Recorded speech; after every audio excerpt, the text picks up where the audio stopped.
उपासना कार्यक्रमामध्ये आपले हार्दिक स्वागत. या कार्यक्रमात पुन्हा एकदा सामील झाल्याबद्दल आपले मनापासून आभार. आपल्या मागील भागात आपण शिकलो की जलप्रलयानंतर नोहाच्या 3 मुलांच्या म्हणजे शेम, हाम आणि याफेत यांच्या वंशाद्वारे मानवजात पृथ्वीवर पसरली आणि देवाच्या सार्वभौम योजनेनुसार राष्ट्रे निर्माण झाली.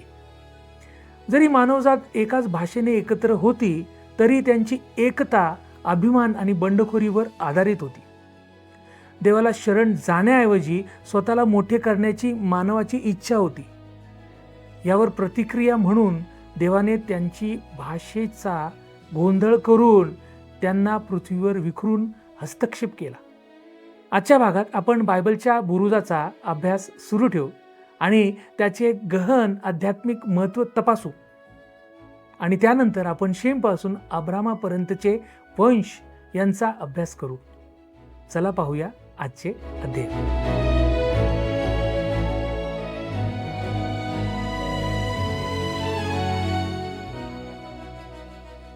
प्रभू येशू ख्रिस्ताच्या मधुर नावात आपणास सलाम. उपासना कार्यक्रमामध्ये आपले हार्दिक स्वागत. प्रियानो, मागील कार्यक्रमात आपण उत्पत्ती अध्याय 11च्या 4 वचनांपर्यंत अध्ययन केले होते. आज आपण त्या पुढील वचनांचा म्हणजेच अध्याय 11 वचन 4 ते 32 या वचनांचा अभ्यास करणार आहोत. यावेळेस आपण वाचूया उत्पत्ती याचा 11वा अध्याय आणि वचन 4. मग ते म्हणाले, चला आपणासाठी एक नगर आणि गगनचुंबित शिखराचा एक बुरुज बांधू आणि आपले नाव करू, म्हणजे सर्व पृथ्वीच्या पाठीवर आपली पांगापांग होणार नाही. लक्षात घ्या की ते म्हणाले आपणासाठी एक नगर बांधू आणि आपले नाव करू, म्हणजे आपली पांगापांग होणार नाही. खरे पाहता त्यांना मीपणाचा तीव्र आजार जडला होता. आपण आपले नाव करू. माझ्या मते या मनोऱ्याचा एकमेव उद्देश मानवांसाठी एकत्र येण्याचे ठिकाण असणे हा होता. बाबेलचा मनोरा एक झिगुरात होता. टायग्रीस युफ्रेटिस खोऱ्यात झिगुरातचे अनेक अवशेष आहेत. अब्राम जिथे राहत होता त्या ऊर शहरामधील झिगुरातच्या अवशेषांचे चित्र पाहिले तर दिसते की तो विटांचा मजबूत बांधलेला होता आणि त्याच्या सभोवती एक मार्ग होता जो शिखरापर्यंत जात होता. वरच्या बाजूला एक वेदी होती जिथे काही प्रसंगी मानवी बळी दिले जात असत. नंतर मुलांना बळी दिले जाऊ लागले. त्यांना तापलेल्या मूर्तीत टाकले जात असे. या सर्वांचा संबंध नंतरच्या इतिहासात झिगुरातशी जोडला गेला. परंतु त्याच्या बांधकामाच्या वेळी बाबेलचा मनोरा सर्वशक्तिमान देवाविरुद्ध मानवजातीच्या बंडाचे प्रतीक होता. असे दिसते की निम्रोदने या चळवळीचे नेतृत्व केले. तो बाबेल शहराचा आणि स्पष्टपणे बाबेलच्या मनोऱ्याचाही निर्माता होता. देवाच्या विरोधात असलेले जागतिक साम्राज्य उभारण्यासाठी ते त्याचे ठिकाण होते. आपली महत्त्वाकांक्षा पूर्ण करण्यासाठी आणि आपली स्वप्ने साकार करण्यासाठी 2 वैशिष्ट्ये आणि घटक आवश्यक होते. पहिले, त्याला एकतेचे केंद्र, एक प्रकारचे मुख्यालय आवश्यक होते. त्याला एक राजधानी, एकत्र येण्याचे ठिकाण, पाहण्याचे ठिकाण आवश्यक होते. म्हणूनच त्याने बाबेल शहर बांधले. त्याने जागतिक साम्राज्याचे स्वप्न पूर्ण करण्यासाठी आवश्यक असलेल्या गरजांपैकी एक गरज पूर्ण केली. दुसरे, त्याला केवळ भौगोलिकच नव्हे तर मानसिकदृष्ट्याही एक प्रेरणास्थान आवश्यक होते, जे प्रेरणा देईल. एक ठिणगी, एक स्फूर्ती, एक गीत, एक युद्धाची गर्जना, जसे की मुलांनो झेंड्याभोवती जमा व्हा. काहीतरी प्रेरक आणि सक्तीची प्रेरणा असणे आवश्यक होते. एक स्मारक असणे आवश्यक होते. लेनिनची कबर हे कम्युनिस्टांचे भेटीचे ठिकाण आहे आणि निम्रोदच्या काळात तो बाबेलचा मनोरा होता. चला आपण स्वतःला घडवूया. हे देवाविरुद्ध बंड आणि विद्रोह होता. चला आपले नाव करू. ही एक अतिमहत्वाकांक्षा प्रकट करते. आता आपण पाहूया की बाबेलचा बुरुज काय नव्हता. तो पुराच्या वेळी आश्रयस्थान म्हणून बांधला गेला नव्हता. काही भाष्यकार सुचवतात त्याप्रमाणे तो पुराच्या पातळीच्या वर बांधला जात नव्हता. खरं तर मी याला अत्यंत बालिश अर्थ लावणे मानतो. शेवटी जेव्हा वोल्गा नदीला पूर येतो तेव्हा लेनिनची समाधी हे काही आश्रयस्थान नसते. नाही, या बुरुजाने देवाविरुद्ध माणसाची गर्विष्ठ, उद्दाम आणि बंडखोर वृत्ती प्रकट केली. देवाने माणसाला सांगितले होते की त्याने पृथ्वीवर पसरावे आणि पृथ्वीला वस्तीने भरावे. पण माणसाने मूलतः उत्तर दिले, छे, शक्य नाही, आम्ही पसरणार नाही, आम्ही एकत्र येणार आहोत, आमचे तुमच्याशी काहीही घेणे देणे नाही. बाबेलचा बुरुज देवाच्या विरोधात होता. तसेच बाबेलचा बुरुज एक धार्मिक प्रतीक होता. तो एक झिगुरात होता. मी सांगितल्याप्रमाणे त्या संपूर्ण दरीत झिगुरातचे अवशेष आहेत. ती अशी ठिकाणे होती जिथे लोक सृष्टीकर्त्याऐवजी सृष्टीची पूजा करत असत. काही झिगुरात गोल होते, काही चौकोनी होते, पण त्या सर्वांवर शिखरापर्यंत जाण्यासाठी मार्ग होते आणि शिखरावर लोक सूर्य, चंद्र आणि ताऱ्यांची पूजा करत असत. शेवटी जेव्हा ते सूर्य, चंद्र आणि तारे पाहू शकत होते तेव्हा त्यांना माहीत होते की पूर येणार नाही आणि त्यांना वाटले की देवाने पूर पाठवून खूप वाईट केले. प्रियानो, आता आपण बाबेलच्या बुरुजाबद्दल देवाची प्रतिक्रिया लक्षात घेण्याचा प्रयत्न करूया. आता आपण उत्पत्ती याचा 11वा अध्याय 5 आणि 6 ही वचने वाचणार आहोत. तेव्हा मानवपुत्र नगर व बुरुज बांधित होते, ती पाहण्यास परमेश्वर उतरला. परमेश्वर म्हणाला, पहा, हे लोक एक आहेत, या सर्वांची भाषा ही एकच आहे व ही त्यांच्या कृत्यांची सुरुवात आहे. आणि हे जे काही करण्याचे योजितील ते करण्यास यांना कशानेही अटकाव होणार नाही. हे एक जबरदस्त विधान आहे. सर्व लोक एकच भाषा बोलत असल्यामुळे त्यांच्यासमोर भाषेचा मोठा अडथळा नव्हता. ते एकत्र येऊ शकत होते आणि आपले ज्ञान व संसाधने एकत्र करू शकत होते. आणि आता जे काही करण्याचे त्यांची कल्पना त्यांनी केली होती त्यापासून त्यांना कोणीही रोखू शकणार नाही. येथे आपल्याला दिसते की जलप्रलयानंतरही मानवाचा स्वभाव पतित आहे आणि तो पूर्णपणे भ्रष्ट आहे. देव या बंडाकडे दुर्लक्ष करू शकत नाही, कारण हे त्याच्या विरुद्धचे बंड आहे. देव एक संरक्षक भिंत उभारणार आहे. तो एक अडथळा निर्माण करणार आहे. हे आवश्यक होते, कारण मानव हा एक अत्यंत सक्षम प्राणी आहे. तो चंद्रावर जाऊ शकतो आणि तो जेट विमानात उडू शकतो.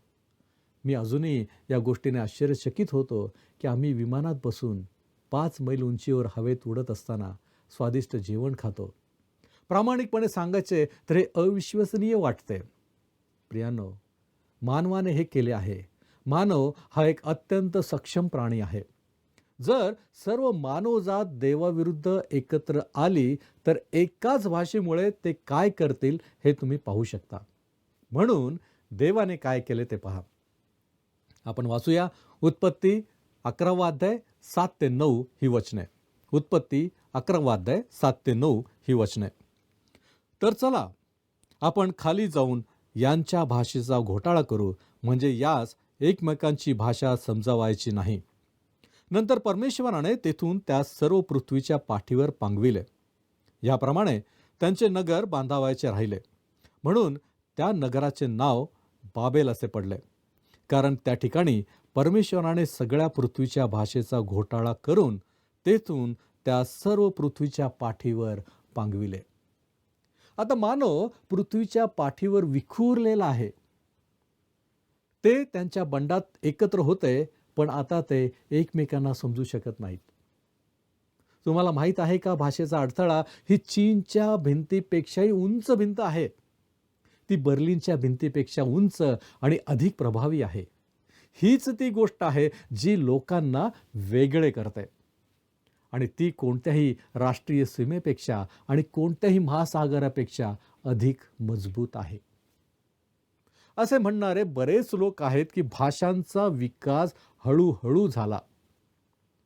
पण देवाने म्हटले की त्याने त्यांची भाषा गोंधळात टाकली, जेणेकरून त्याच क्षणी जेव्हा ते बांधकाम करीत होते तेव्हा त्यांना अचानक एकमेकांचे बोलणे समजेनासे झाले. बांधकाम प्रकल्प अचानक थांबला आणि लोक बाबेलमधून निघून गेले. ते सर्व दिशांना पसरले. ही एक मोठी घटना घडली. येथे विविध भाषांमध्ये बोलणे घडले जेव्हा त्यांना एकमेकांचे बोलणे समजत नव्हते. हा एक चमत्कार होता.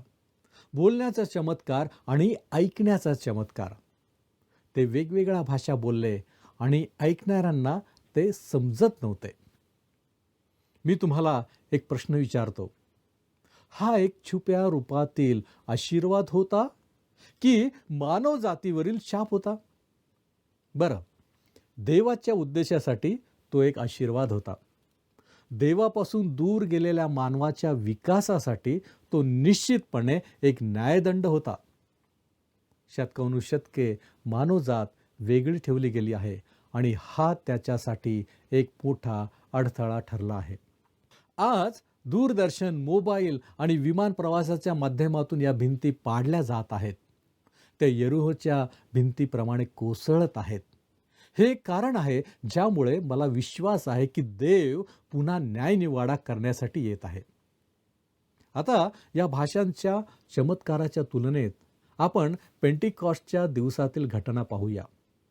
तो भाषांचा आणखी एक मोठा चमत्कार होता आणि त्यावेळी आपण पाहतो की सुवार्ता तेथील लोकांना समजणाऱ्या सर्व भाषांमध्ये सांगितली गेली. हे अज्ञात भाषेत बोलणे नव्हते. सुरुवातीपासूनच भाषांच्या चमत्काराशी याचा काही संबंध नव्हता. पेंटिकॉस्टच्या दिवशी देव बाबेलच्या मनोऱ्याला आपले उत्तर देत होता. देव मानवजातीला म्हणत आहे, माझ्याकडे तुमच्यासाठी एक सुवार्ता आणि संदेश आहे आणि मी तुमच्या स्वतःच्या भाषेत सुवार्ता घेऊन तुमच्याकडे येत आहे. हीच ती गोष्ट आहे जी देवाने केली आणि आज बायबल इतर कोणत्याही पुस्तकापेक्षा अधिक भाषांमध्ये पोहोचले आहे. त्याचे अजूनही विविध भाषा आणि बोली भाषांमध्ये भाषांतर केले जात आहे आणि जगभरातील अक्षरशः शेकडो जमातीपर्यंत ते पोहोचवले जात आहे. सुवार्ता सर्व मानव जातीसाठी आहे आणि विविध भाषांमध्ये बोलण्याचे कारण आणि उद्देश हा मानव जातीला हे कळू देणे होता की देवाने बाबेलच्या मनोऱ्याला उत्तर दिले आहे. आता मानवासाठी त्याच्याकडे मुक्ती आहे. हे कार्य पूर्ण झाले आहे. आता माणसाला स्वतःच्या मुक्तीसाठी प्रयत्न करण्याची गरज नाही. तो देवाचा संदेश ऐकू शकतो आणि त्याच्याकडे वळू शकतो. सुवार्ता तुमच्यासाठी आहे. तुम्ही कोणीही असाल आणि कोणतीही भाषा बोलत असाल, ती तुमच्यासाठी आहे. हे जगातील सर्व राष्ट्रांसाठी आहे. बायबलच्या शेवटच्या पुस्तकात म्हणजेच प्रगटीकरण याचा 7वा अध्याय आणि 9 या वचनामध्ये आपल्याला सांगितले आहे की यानंतर मी पाहिले तो सर्व राष्ट्रे, वंश, लोक व निरनिराळ्या भाषा बोलणारे यांच्यापैकी कोणाला मोजता आला नाही असा शुभ्र झगे परिधान केलेला व हाती झावळ्या घेतलेला मोठा लोकसमुदाय राजासनासमोर व कोकऱ्याच्या समोर उभा राहिलेला माझ्या दृष्टीस पडला. प्रियांनो, येशूच्या उपस्थितीत प्रत्येक राष्ट्राचे, वंशाचे, लोकांचे आणि भाषेचे, ज्यांची गणना कोणीही करू शकत नाही असा एक मोठा जनसमुदाय एकत्र येईल. प्रियांनो, आता आपण आपला दुसरा आजचा मुद्दा हाताळणार आहोत. तो म्हणजे शेमपासून अब्रामापर्यंतचा वंश. आता आपण शेमच्या वंशावळीचा विचार करूया, कारण हीच वंशावळ संपूर्ण जुन्या करारात पुढे चालविली जाईल. वाचूया उत्पत्ती याचा 11वा अध्याय आणि 10वं वचन. शेमाची वंशावळ येण्याप्रमाणे शेम 100 वर्षांचा झाल्यावर जलप्रलयानंतर 2 वर्षांनी त्याला अर्पक्षद झाला. पुढील वचनांमध्ये शेमची वंशावळ दिली आहे. त्यानंतर आपण वाचतो उत्पत्ती 11वा अध्याय 24 आणि 25 ही वचने. उत्पत्ती 11वा अध्याय आणि 24 आणि 25 ही वचने. नाहोर 29 वर्षांचा झाल्यावर त्याला तेरह झाला. तेरह झाल्यावर नाहोर 119 वर्ष जगला आणि त्याला मुलगे व मुली झाल्या. तुम्ही पाहाल की आपण तेरहच्या वंशावळीचा मागोमाग घेत आहोत. तेरहच का? पुढील वचन पहा. उत्पत्ती 11वा अध्याय 26 वचन. तेरह 70 वर्षांचा झाल्यावर त्याला अब्राम, नाहोर व हरान हे झाले. आता आपण अब्रामच्या वंशावळीचा मागोमाग घेणार आहोत, ज्याला आपण अब्राहम म्हणून ओळखतो. आपण शेमच्या वंशावळीचा मागोमाग घेत आहोत आणि या वंशावळीनुसार आपण संपूर्ण बायबलमधून पुढे जात आहोत. देवाचे वचन या वंशावळीनुसार थेट ख्रिस्ताच्या क्रुसापर्यंत पोहोचेल. देवाने हे सर्व प्राथमिक माहिती म्हणून नोंदवले आहे. देवाने आता मानवाला दाखवून दिले आहे की तो पापात आहे. काईन आणि हबेलच्या घटनेत आपण पाहतो की काईनने आपण पापी आहोत हे मान्य केले नाही. त्याच्यामध्ये आपल्याला जीवनाच्या गर्वाचे प्रदर्शन दिसते. जलप्रलयाच्या वेळी आपण देहवासनेचे पाप पाहतो, कारण तेव्हाचे लोक देहवासनेच्या पापांमध्ये पूर्णपणे गुंतले होते. ते हिंसाचारात सामील होते आणि त्यांचे प्रत्येक विचार आणि कल्पना वाईट होत्या. त्यांना देवाच्या गरजेबद्दल अंधत्व आले होते. ते त्याच्या हाकेबद्दल बहिरे, देवासाठी मृत, अपराध आणि पापांमध्ये मृत होते. देवाने नोहाद्वारे त्यांना एक आमंत्रण दिले. त्यांनी ते आमंत्रण नाकारले आणि देहवासनेच्या पापांमध्येच राहिले. मग येथे बाबेलच्या मनोराच्या वेळी आपण इच्छेचे पाप, देवाविरुद्ध बंडखोरी पाहतो. तो बाबेलचा मनोरा होता. तुम्ही तुमचा स्वतःचा छोटा बाबेलचा मनोरा बांधला आहे का? तुम्ही देवाविरुद्ध बंडखोरी करत आहात का? बरं, मानवी स्वभावासाठी देवाविरुद्ध बंडखोरी करणे स्वाभाविक आहे. छोटा रोहन एका संध्याकाळी खूपच हट्टीपणा करत होता. तो खूपच त्रास देत होता आणि त्याच्या आईला त्याच्यामुळे खूप त्रास होत होता. शेवटी त्याच्या आईने त्याला पकडून एका कोपऱ्यात नेले आणि त्याला भिंतीकडे तोंड करून बसवले आणि तिथेच बसायला सांगितले. ती त्याला तिथेच सोडून कुटुंबातील इतरांसोबत दिवाणखान्यात परत गेली. काही वेळाने तिला आतून काहीतरी आवाज ऐकू आला आणि तिने रोहनला हाक मारली, रोहन, तू उभा आहेस का? तो म्हणाला, नाही आई, मी बसलो आहे, पण माझ्या आतून मी उभा आहे. प्रियांनो, माझ्यावर विश्वास ठेवा. आजकाल असे बरेच पुरुष आणि स्त्रिया आहेत जे आपल्या आतून उभे आहेत, देवाच्या विरोधात उभे आहेत. त्यांनी स्वतःचा छोटासा बाबेलचा बुरुज बांधला आहे. आता आपण ज्या वंशावळीचा ख्रिस्तापर्यंत मागोवा घेणार आहोत, त्यामध्ये 13च्या पिढ्या किंवा कुटुंबे येथे आहेत. यावेळेस आपण वाचूया उत्पत्ती 11वा अध्याय आणि 27 ते 31 ही वचने. उत्पत्ती 11वा अध्याय 27 ते 31 ही वचने. तेरहाच्या वंशावळी येणेप्रमाणे तेरहाला अब्राम, नाहोर व हारान हे झाले व हारानास लोट झाला. हारान आपला बाप तेरह याच्या देखत आपली जन्मभूमी खासद्यांचे ऊर येथे मरण पावला. अब्राम व नाहोर यांनी बायका केल्या. अब्रामाच्या बायकोचे नाव साराय आणि नाहोराच्या बायकोचे नाव मिल्का. मिल्का ही हारानाची कन्या. हा हारान मिल्का व इस्का यांचा बाप. साराय वांज होती, तिला मूलबाळ नव्हते. मग तेरह आपला मुलगा अब्राम, आपला नातू म्हणजे हारानाचा मुलगा लोट आणि आपली सून म्हणजे आपला मुलगा अब्राम याची बायको साराय यास बरोबर घेऊन खासद्यांचे ऊर येथून कनान देशास जाण्यास निघाला आणि ती हारान येथे जाऊन राहिली. हारान या शब्दाचा अर्थ विलंब असा आहे. आता आपण या अध्यायाचे शेवटचे वचन वाचूया.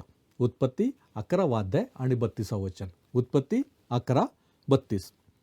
तेरहाचे वय 205 वर्षांचे होऊन तो हारान येथे मरण पावला. इतिहासाचा हा भाग आपल्याला हे कळवण्यासाठी दिला आहे की आपण आता अब्राहमाचे अनुसरण करणार आहोत आणि त्याची कथा पुढच्या अध्यायात सुरू होईल. याच टप्प्यावर उत्पत्तीचे पुस्तक आणि त्या दृष्टीने संपूर्ण बायबल एक वेगळे वळण घेते. उत्पत्तीच्या पुस्तकातून थेट खाली जाणारी एक मोठी दरी आहे. पहिले 11 अध्याय एका बाजूला आहेत आणि शेवटचे 39 अध्याय दुसऱ्या बाजूला आहेत. पहिल्या 11 अध्यायांमध्ये आपण 2000 वर्षांपेक्षा जास्त कालावधी पाहतो, जो उर्वरित संपूर्ण बायबलच्या कालावधी इतकाच मोठा आहे. त्या 2000 वर्षांची तुलना उत्पत्ती अध्याय 12 ते 50 पर्यंतच्या 350 वर्षांशी करा.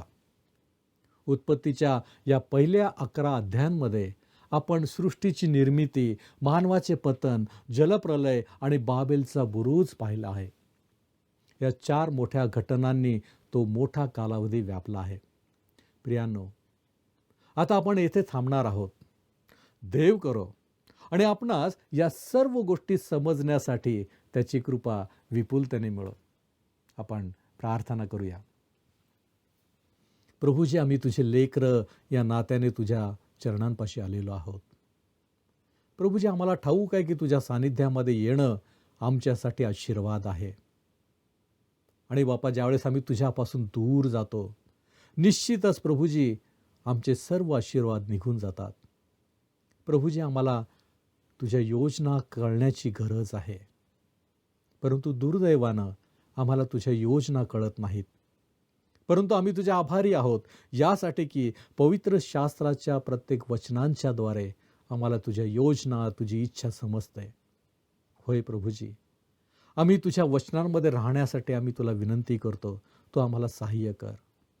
प्रभूजी, तू आम्हा प्रत्येकाला आशीर्वादित कर.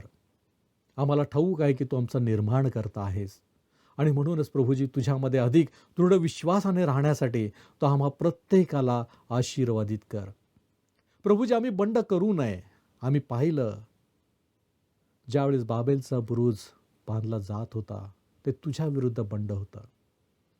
होय प्रभूजी, आमच्यामध्ये अशा प्रकारचे मनोरे, अशा प्रकारचा बुरुज असेल तर तो काढून टाक आणि आम्हाला तुझ्या विरुद्ध उभं राहू देऊ नकोस बापा.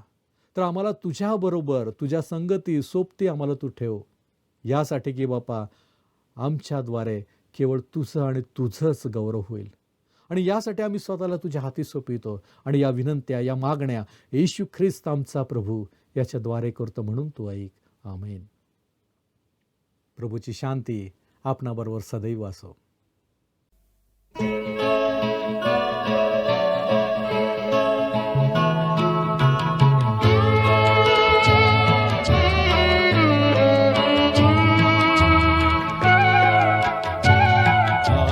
जीव तुझ साठीच रे ख्रिस्ता, आता स्वीकारून घे मला. आलो मी तव दारीच रे ख्रिस्ता, आता कवटाळून घे मला. जीव तुझ साठीच रे.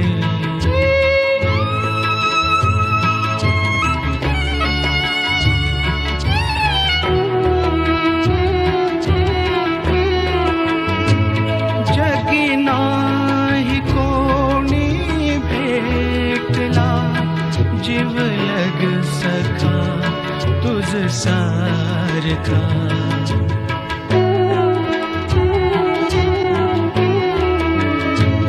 जगी नाही कोणी भेटला जीवलग सखा तुझ सारखा.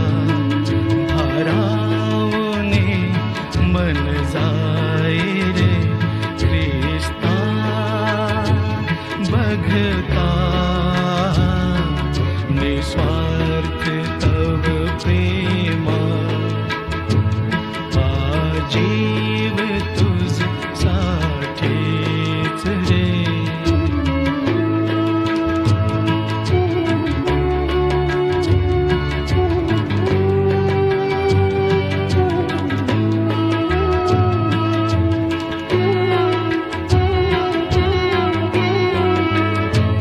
हे पाप माझे आजला ने कुठे न कळे मला.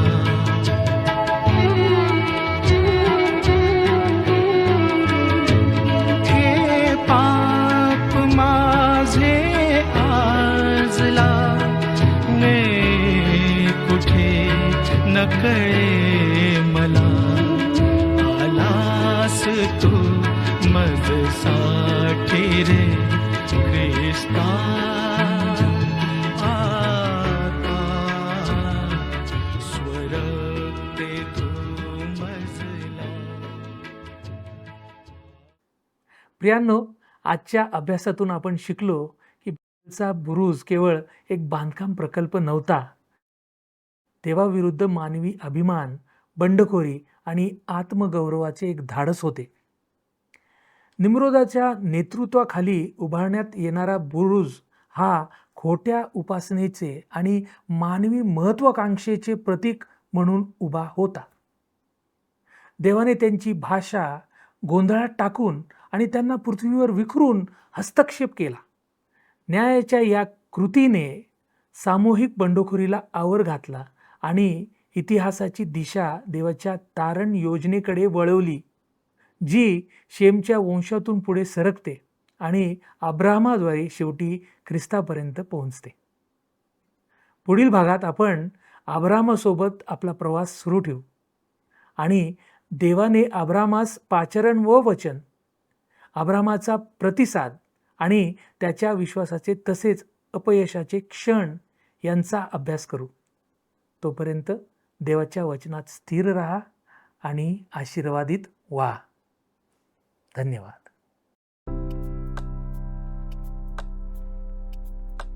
मागील कार्यक्रमातील प्रश्नाचे उत्तर आहे पर्याय बी. शिनार देशातील महान शहरांचा संस्थापक निम्रोद होता.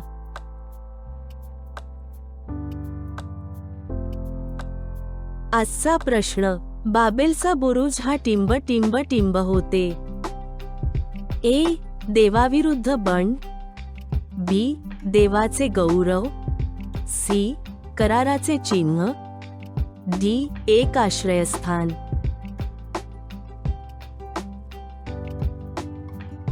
प्रियांनो, या प्रश्नाचे उत्तर उद्या सकाळी 6 वाजण्याच्या आधी पर्याय ए, बी, सी किंवा डी लिहून आपले नाव, पत्ता आणि ठिकाण यासोबत मोबाईल नंबर 7021474742 वर SMS किंवा व्हॉट्सॲप करा. हा कार्यक्रम आपणास आवडला काय? आता आम्हाला एक मिस कॉल करा.